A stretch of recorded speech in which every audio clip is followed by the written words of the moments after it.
കർത്താവായ യേശുക്രിസ്തുവിന്റെ ധന്യമുള്ള നാമത്തിൽ ഈ ഫ്രൈഡേ മന്നാ ശുശ്രൂഷയിലേക്ക് കടന്നു വന്നിരിക്കുന്ന എന്റെ മാന്യ ശ്രോതാക്കൾക്ക് ഒരു പ്രാവശ്യം കൂടെ എന്റെ ഹൃദയംഗമായ സ്നേഹവന്ദനങ്ങളെ അറിയിക്കുന്നു. വീണ്ടും നമുക്ക് ഒരുമിച്ച് ദൈവസന്നിധിയിലായിരിക്കുവാൻ ദൈവം ഒരുക്കി തന്ന ധന്യമായ നിമിഷങ്ങളെ ഓർത്തുകൊണ്ട് ദൈവത്തെ നമുക്ക് മഹത്വപ്പെടുത്താം. ഉൽപ്പത്തി പുസ്തകം 15-ാം അധ്യായത്തിന്റെ 5-ാം വാക്യം നാം വായിക്കുമ്പോൾ, ദൈവം അബ്രഹാമിനെ പുറത്തു കൊണ്ടുവന്നു എന്ന് നമുക്ക് കാണുവാൻ കഴിയുന്നുണ്ട്. 15-ാം അധ്യായത്തിന്റെ ആരംഭവാക്യങ്ങളിൽ ദൈവം അബ്രഹാമിന് ദർശനത്തിൽ വെളിപ്പെട്ട് അബ്രഹാമിനോട് പറയുന്നു, ഭയപ്പെടേണ്ട, ഞാൻ നിന്റെ പരിചയം നിന്റെ അതിമഹത്തായ പ്രതിഫലവും ആകുന്നു. ഹൃദയങ്ങളെ അറിയുന്നവനായ ദൈവം അബ്രഹാമിന്റെ ഹൃദയത്തിലേക്ക് നോക്കിയപ്പോൾ അബ്രഹാം പല വിഷയത്തിൽ ഭയപ്പെട്ടും നിരാശപ്പെട്ടും ഇരിക്കുന്നതായി ദൈവത്തിന് മനസ്സിലായി. അബ്രഹാമിന്റെ ഭയത്തിന്റെയും നിരാശയുടെയും കാരണം തനിക്ക് മക്കൾ ഇല്ല എന്നുള്ളതാണ്. തന്റെ അവകാശി തന്റെ ദാസനായ എലിയാസാർ ആകുമെന്ന് താൻ ചിന്തിക്കുന്നു. അങ്ങനെ അബ്രഹാം തന്റെ കൂടാരത്തിനകത്ത് ഭയത്തിന്റെയും നിരാശയുടെയും പരാതികളുടെയും അനുഭവങ്ങളിലൂടെ വീണ് കിടക്കുന്നതായി നമുക്ക് കാണുവാൻ കഴിയുന്നുണ്ട്. അബ്രഹാമിന്റെ ജീവിതത്തിന്റെ ഹൃദയത്തിന്റെ ഭയത്തെയും അവന്റെ നിരാശയെയും അവന്റെ പരാതിയെയും ദൈവം കണ്ടു എന്നുള്ളതാണ്. എന്നെ കേൾക്കുന്ന പ്രിയമുള്ളവരെ, നമ്മുടെ ജീവിതത്തിന്റെ ഭയത്തിന്റെ മേഖലകളെയും നിരാശയുടെ മേഖലകളെയും പരാതിയുടെ മേഖലകളെയും ആവലാതിയുടെ മേഖലകളെയും അറിയുന്ന ദൈവമുണ്ട്.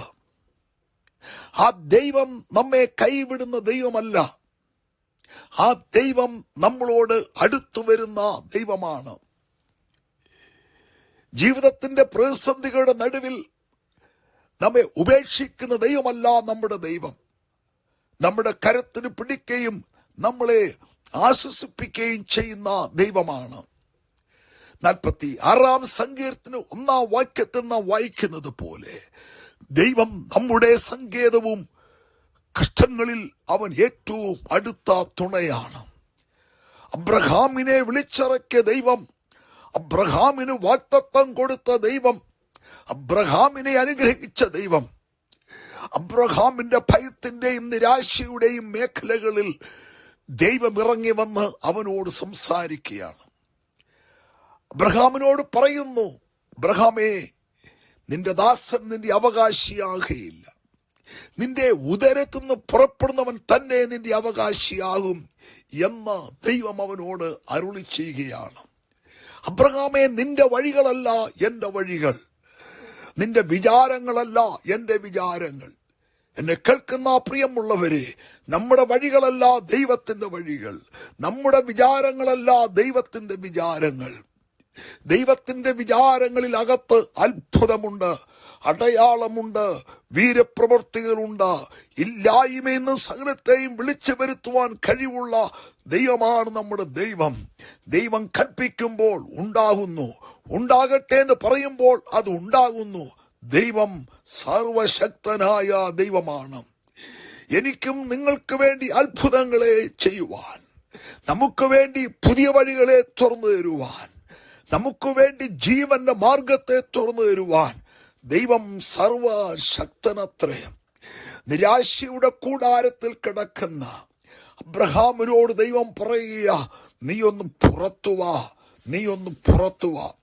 അതെന്നെ കേൾക്കുന്ന പ്രിയമുള്ളവരെ, നിരാശയുടെയും ഭയത്തിന്റെയും ഭാരത്തിന്റെ അനുഭവങ്ങളിലൂടെ നീ കടന്ന, നീ ഈ കൂടാരത്തിനകത്ത് നിരാശയുടെ പടുക്കുഴിയിലായിരിക്കുന്നുവെങ്കിൽ, ഇതാ അബ്രഹാമിനോട് പുറത്തു വരുവാൻ പറഞ്ഞ സർവശക്തനായ ദൈവം, മകളെ, മകനെ, നിന്റെ ഭയത്തിൽ നിന്ന് നീ പുറത്തുവാ, നിന്റെ നിരാശയിൽ നിന്ന് നീ പുറത്തുവാ, നിന്റെ ആവലാതിൽ നിന്ന് നീ പുറത്തുവാ.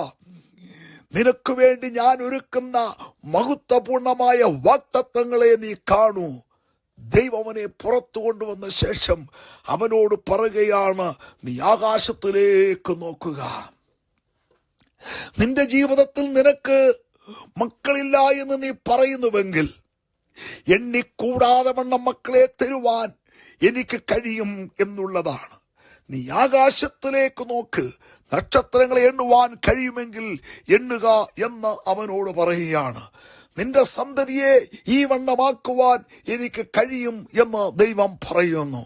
അതെ, നമ്മുടെ ജീവിതത്തിൽ അത്ഭുതങ്ങളെ ചെയ്യുവാൻ, പ്രത്യാശയുടെ അനുഭവത്തിലേക്ക് നമ്മളെ കൊണ്ടുപോകുവാൻ, താഴ്ചയും നമ്മളെ ഉയർച്ചയിലേക്ക് കൊണ്ടുപോവാൻ, താഴേക്കുള്ള നോട്ടം നിരാശ വരുത്തും, താഴേക്കുള്ള നോട്ടം ഭയം വരുത്തും, താഴേക്കുള്ള നോട്ടം നമ്മളെ തകർത്ത് കളയും. എന്നാൽ ദൈവം പറയുന്നു, ഇതാ നീ ഉയരത്തിലേക്ക് നോക്കുക. 121 സങ്കീർത്തനത്തിൽ ഭക്തൻ പറയുകയാണ്, എനിക്ക് സഹായം എവിടെ നിന്ന് വരും? എന്റെ സഹായം ആകാശത്തെയും ഭൂമിയും ഉണ്ടാക്കിയ യഹോവയിൽ നിന്ന് വരുന്നു. അതെ, നിന്റെ കഷ്ടത്തിൽ നിന്റെ കണ്ണ് നീ മേലോട്ട് ഉയർത്തുക. ദൈവം പറയുന്നു, എന്നെ നീ നോക്ക്, എന്നെ നീ വിളിച്ചപേക്ഷിക്ക്. നിന്റെ കഷ്ടത്തിൽ എനിക്കിലേക്ക് നോക്ക്, എന്നെ നീ വിളിച്ചപേക്ഷിക്ക്. ഞാൻ നിനക്ക് ഉത്തരമരുളും, മഹത്വകരമായ കാര്യങ്ങളെ ഞാൻ നിനക്ക് വെളിപ്പെടുത്തി തരുമെന്ന് ദൈവം പറയുകയാണ്. നിരാശയുടെ കൂടാരത്തിൽ നിന്നും ദൈവം അബ്രഹാമിനെ പുറത്തു കൊണ്ടുവന്നു എന്ന് നമുക്ക് കാണുവാൻ കഴിയുന്നുണ്ട്. അതേ, യോഹന്നാന്റെ സുവിശേഷം 11 അധ്യായത്തിന് 43 വാക്യത്തിൽ അസാധ്യമായ ഒരു മേഖലകളിൽ ദൈവം ഇടപെടുന്നു. മാർത്തയുടെയും മറിയുടെയും ജീവിതത്തിൽ ഏക സഹോദരൻ കല്ലറയിൽ അടയ്ക്കപ്പെട്ടു, മരിച്ച് 4 ദിവസമായി നാറ്റം വെച്ച അനുഭവം. ഇതാ സർവശക്തനായ യേശുനാഥൻ അവിടെ വന്നിരിക്കുകയാണ്. അവിടെ കണ്ണുനീര് തുടയ്ക്കുവാൻ, അവിടെ ഭയത്തെ മാറ്റുവാൻ, അവിടെ നിരാശയെ മാറ്റുവാൻ യേശു കല്ലറയിലേക്ക് വരികയാണ്.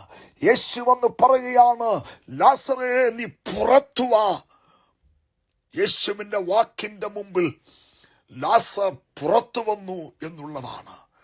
അതെ, നിന്റെ ജീവിതത്തിന്റെ ഏത് സാഹചര്യങ്ങളാണ് പ്രതീക്ഷയില്ല, ഇനിയൊരു ജീവനില്ല, ഇനിയൊരു രക്ഷയില്ല, ഇനിയൊരു വിടുതലില്ല എന്ന് പറഞ്ഞുകൊണ്ട് നിരാശപ്പെട്ടിരിക്കുന്ന എന്നെ കേൾക്കുന്ന പ്രിയമുള്ളവരെ, ജീവിതത്തിന്റെ ഏത് അസാധ്യമായ കാര്യങ്ങളും അവന്റെ ഒരു വാക്കിന്റെ മുമ്പിൽ പുറത്തു വരും. അതെ, നിനക്ക് വേണ്ടി ഇന്ന് വൽക്കാലം, നിന്റെ തലമുറയ്ക്ക് വേണ്ടി, നിനക്ക് വേണ്ടി കർത്താവ് ഒരു വാക്ക് കൽപ്പിക്കുകയാണ്. അവൻ പുറത്തു വന്നു. അതുപോലെ അബ്രഹാമിനെ പുറത്തു കൊണ്ടുവന്ന് ദൈവപ്രവൃത്തി വെളിപ്പെടുത്തി അവനെ ധൈര്യപ്പെടുത്തിയതുപോലെ, മരിച്ചുപോയ അവരുടെ സഹോദരനെ പുറത്തു കൊണ്ടുവന്ന് അവരെ ബലപ്പെടുത്തിയതുപോലെ നമ്മുടെയൊക്കെ ജീവിതത്തിൽ, നിന്റെ ജീവിതത്തിൽ അത്ഭുതങ്ങളെ പ്രവർത്തിപ്പാൻ അവന് കഴിയും. അവനിൽ വിശ്വസിക്കുക. ഒരു വാക്ക് ഞാൻ പ്രാർത്ഥിക്കട്ടെ. പരിശുദ്ധ പിതാവേ, എന്റെ കേൾവിക്കാരെ അനുഗ്രഹിക്കണമേ. അടഞ്ഞു കിടക്കുന്ന മേഖലകളെ തുറന്നു കൊടുക്കണമേ. ഭയത്തെ മാറ്റി അനുഗ്രഹിക്കുവാൻ പ്രാർത്ഥിക്കുന്നു. നിന്റെ നാമത്തിൽ അനുഗ്രഹിച്ചു പ്രാർത്ഥിക്കുന്നു, യേശുവിൻ നാമത്തിൽ തന്നെ, ആമേൻ. കർത്താവ് ചെറിയ വചനങ്ങളാ നിങ്ങളെ എല്ലാവരെയും അനുഗ്രഹിക്കട്ടെ. സ്നേഹത്തോടെ കർത്തൃ ശുശ്രൂഷയിൽ പാസ്റ്റർ കെ സാമുവേൽ.